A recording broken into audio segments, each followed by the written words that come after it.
out of rage.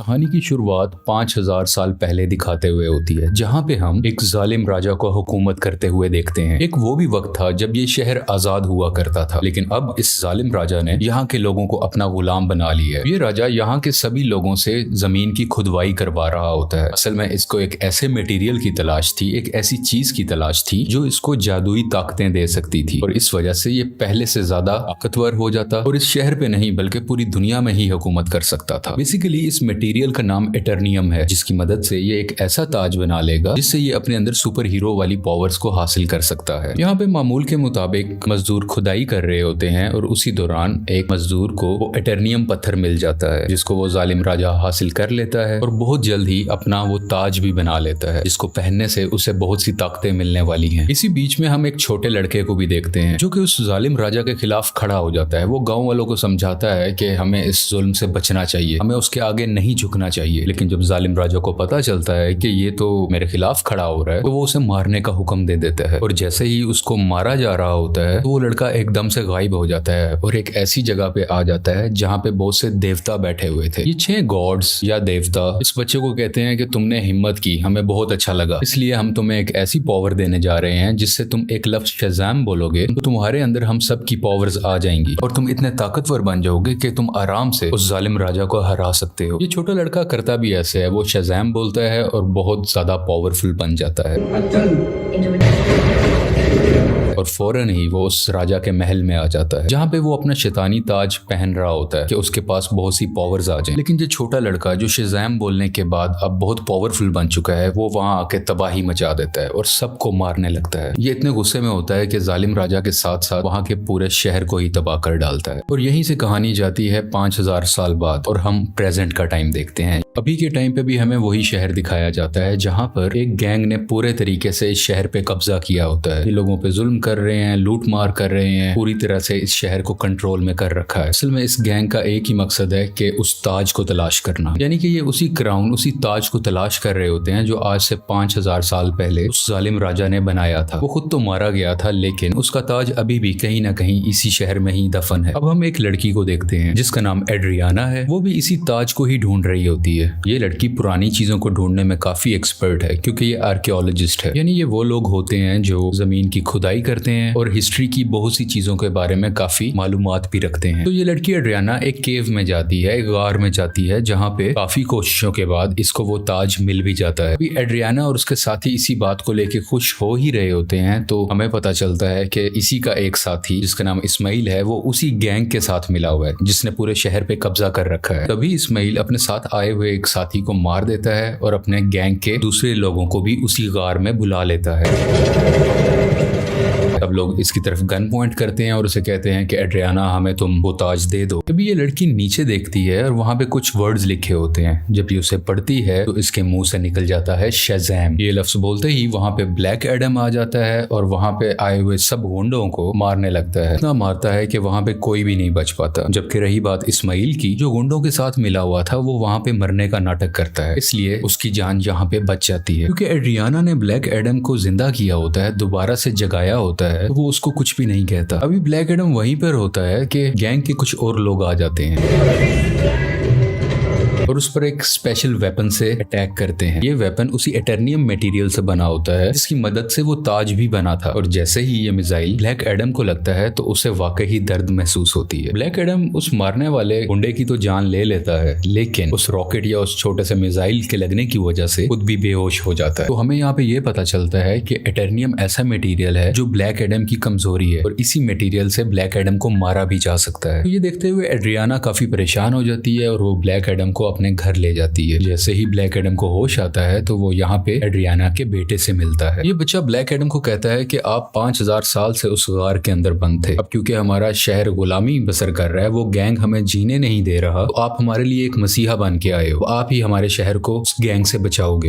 Black Adam को यहाँ पे कोई फर्क नहीं पड़ता। वो कहता है कि आज से 5000 साल पहले ये मेरा शहर हुआ करता था, अब यहाँ पे सब कुछ बदल चुका है, तो इस शहर को बचाने के लिए मैं रिस्पॉन्सिबल नहीं हूँ, मुझे इस शहर और यहाँ के लोगों से कोई मतलब नहीं है। और ये बात कहते ही वो घर से बाहर आ जाता है और शहर में फिरने लगता है और शहर को देखने लगता है। इसके बाद हम एक फीमेल लीडर को देखते हैं जिसका काम इस दुनिया में आने वाले सुपर हीरो और सुपर विलन्स को रोकना होता है। दुनिया में ऐसे हालात रखने होते हैं जिसकी वजह से आम लोगों को कोई मुश्किल ना आए और हमारी जमीन को भी कोई खतरा ना हो। वो यहाँ पे एक सुपर हीरो हॉकमैन से बात कर रही होती हैं, कहती हैं कि ब्लैक एडम अब वापस आ चुका है और उसे अगर रोका ना गया वो पहले की तरह इस बार भी बहुत ज्यादा तबाही मचा सकता है, और वो अगर पागल हो गया, वो गुस्से में आ गया, तो उसको रोकना लगभग नामुमकिन है। हॉकमैन इस चीज के लिए राजी हो जाते हैं और अपनी टीम इकट्ठी करते हैं जिसमें और भी बहुत से सुपर हीरोज शामिल होते हैं और सब मिलकर ब्लैक एडम को पकड़ने के लिए निकल जाते हैं। दूसरी तरफ उस गैंग के कुछ लोग एड्रियाना के घर पहुंच जाते हैं क्योंकि उन्हें पता था वो ताज अभी भी उसी के पास है, तो वो ताज लेने ही गए थे। और जैसे ही वो लोग एड्रियाना की फैमिली पे हमला करने वाले होते हैं तो ब्लैक एडम्स वहां पे उनको बचाता है और उस गैंग के लोगों को एक बार फिर से मार डालता है। और बचे हुए कुछ लोगों से ये अभी फाइट कर ही रहा होता है, तभी उसी वक्त हॉकमैन की बनाई हुई टीम वहां पे आ जाती है और ये सब मिलके ब्लैक एडम से लड़ाई करने लगते हैं। लेकिन अभी भी ब्लैक एडम इन पर भारी था। वो गैंग के लोग और जस्टिस सोसाइटी की टीम दोनों मिलके भी इसका कुछ नहीं बिगाड़ पा रहे थे और आखिरकार ब्लैक एडम वहां से चला जाता है। ये जस्टिस सोसाइटी की टीम जो कि हॉकमैन की बनाई हुई टीम है, वो एड्रियाना के पास आते हैं और उसे मदद मांगते हैं कि तुम हमारी हेल्प करो उसको पकड़ने में। लेकिन एड्रियाना उन्हें कहती है कि तुम तब कहाँ थे जब हम पे ये जुल्म हो रहे थे, तुम लोगों को तो मैंने पहले कभी नहीं देखा। एक ब्लैक एडम ही है जिसने हमें बचाया, जब मैं मरने वाली थी तो उसी ने ही मुझे बचाया था। जस्टिस सोसाइटी के लोग कहते हैं जिसको तुम समझ रही हो कि वो तुम्हारी हिफाजत कर रहा है, वो बहुत खतरनाक है। आज से 5000 साल पहले भी उसने हमारे इसी शहर को पूरे तरीके से तबाह कर दिया था। और बिल आखिर ये लोग एड्रियाना को राजी कर लेते हैं और इसीलिए एड्रियाना इन सबको ब्लैक एडम के पास ले जाती है ताकि सब लोग बैठ के आपस में बात कर सके, ताकि वो दोनों एक दूसरे की बातों को समझ सके और इनकी आपस की लड़ाई आपस में खत्म हो जाए। तभी दूसरी तरफ इस्माइल जो कि एड्रियाना का साथी था, वो उसके घर में एंटर हो जाता है ताकि वो ताज वहां से ढूंढ सके और उसका इस्तेमाल अपने लिए कर सके। लेकिन जब उसे वो ताज नहीं मिलता तो वो गुस्से में एड्रियाना के बेटे को उठा के अपने साथ ही ले जाता है। यहाँ काफी चालाकी से इसका बेटा अपनी मदर यानी एड्रियाना को फोन कर देता है और सब कुछ बता देता है कि मुझे किडनैप कर लिया गया है, मुझे इस्माइल ने ही किडनैप किया है। ये सुन के ये काफी परेशान हो जाती है, इसलिए ये जस्टिस सोसाइटी और ब्लैक एडम से हेल्प मांगती है, मेरे बेटे को वापस लाने में मेरी मदद करो। और ये दोनों राजी भी हो जाते हैं और मिलकर उसके बेटे को ढूंढने लगते हैं। यहीं पर हॉकमैन उस गैंग के 2 आदमियों को पकड़ लेता है और मार के पूछने पे उसे पता चलता है कि इस्माइल कहाँ पे है।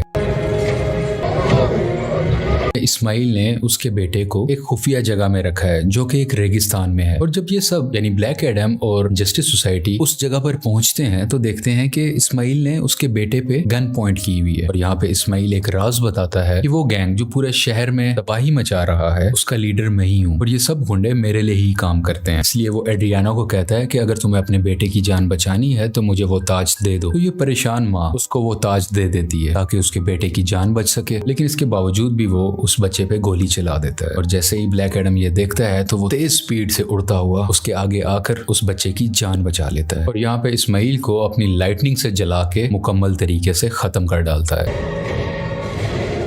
यहाँ पे ब्लैक एडम भी हॉकमैन से मिलता है और उसको एक बहुत बड़ा राज बताता है कि आज से 5000 साल पहले वो लड़का जिसने उस जालिम राजा के खिलाफ आवाज उठाई थी वो मैं नहीं था बल्कि वो मेरा बेटा था। और जब जालिम राजा मेरे बेटे को मार रहा था तो वो उसी वक्त वहीं से गायब हो गया था। इस चीज को देखते हुए जालिम राजा को बहुत गुस्सा आया क्योंकि अब वो मेरे बेटे को तो ढूंढ नहीं पा रहा था, तो उसने मुझे मेरे घर वालों को पकड़ लिया और हमें बहुत मारा पीटा। हमें इतने बुरे तरीके से मारा गया कि शायद कोई जानवरों पे भी ऐसा सलूक नहीं करता। देखते ही देखते मेरी वाइफ वहीं पर मारी गई और मैं भी तकरीबन मरने ही वाला था, तभी मेरा बेटा मेरे पास वापस आ गया जिसके पास बहुत सी शक्तियां थी, बहुत सी पावर्स थी और उसने अपनी सारी पावर्स मुझे दे दी, यानी कि अब सारी पावर्स मेरे अंदर आ चुकी थी। अभी हम दोनों बात कर ही रहे थे तभी जालिम राजा के लोगों ने एक बार फिर से हम पे हमला कर दिया। वहां पे मैं तो बच गया क्योंकि मेरे पास बहुत सी पावर्स थी, लेकिन मेरा बेटा मेरी आंखों के सामने ही मारा गया। अपने बेटे को मरता हुआ देख के मैं आग बगूला हो गया, यानी मुझे बहुत गुस्सा आ गया और मैंने जालिम राजा और उसके लोगों को तो मार दिया, लेकिन वो पावर्स, वो शक्तियां मेरे काबू में नहीं रही, मैं उन्हें कंट्रोल ही नहीं कर सका और देखते ही देखते ये पूरा शहर मेरे ना चाहते हुए तबाह हो गया।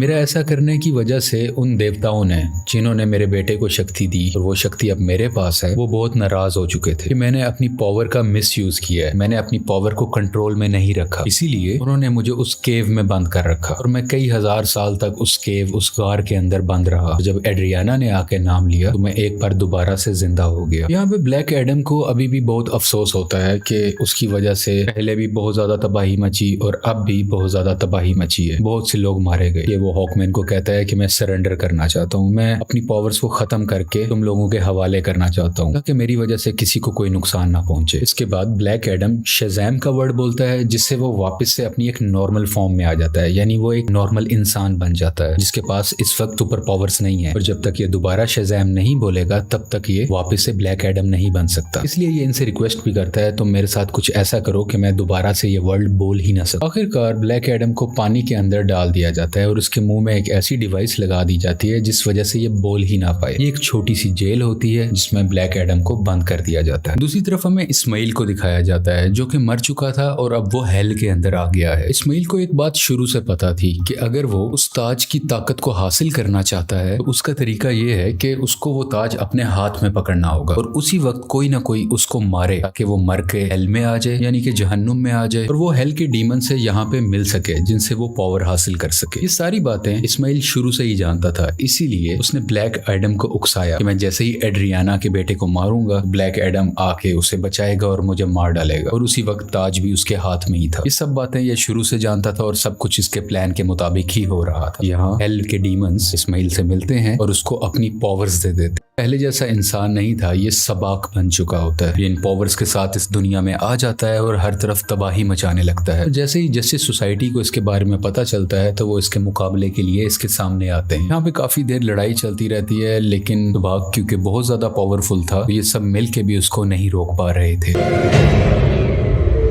इसी जस्टिस सोसाइटी के एक और टीम मेंबर जिनका नाम डॉक्टर फेट है, वो अपनी मल्टीपल फॉर्म्स में आते हैं, मुख्तलिफ पावर्स का इस्तेमाल करते हुए सबाक को मारने की कोशिश करते हैं, लेकिन फिर भी कामयाब नहीं होते और बहुत जल्द ये सब समझ जाते हैं कि सबाक को ब्लैक एडम के अलावा और कोई नहीं हरा सकता। इसलिए वो यहाँ पे टेलीपैथी के जरिए ब्लैक एडम से बात करने लगते हैं, को बताते हैं कि हमें तुम्हारी हेल्प की जरूरत है और ये लोग यहीं से उसकी काफी हेल्प भी करते हैं ताकि वो खुद को आजाद करवा सके। वहां से निकलते ही वहां के कुछ सोल्जर्स को मारता है,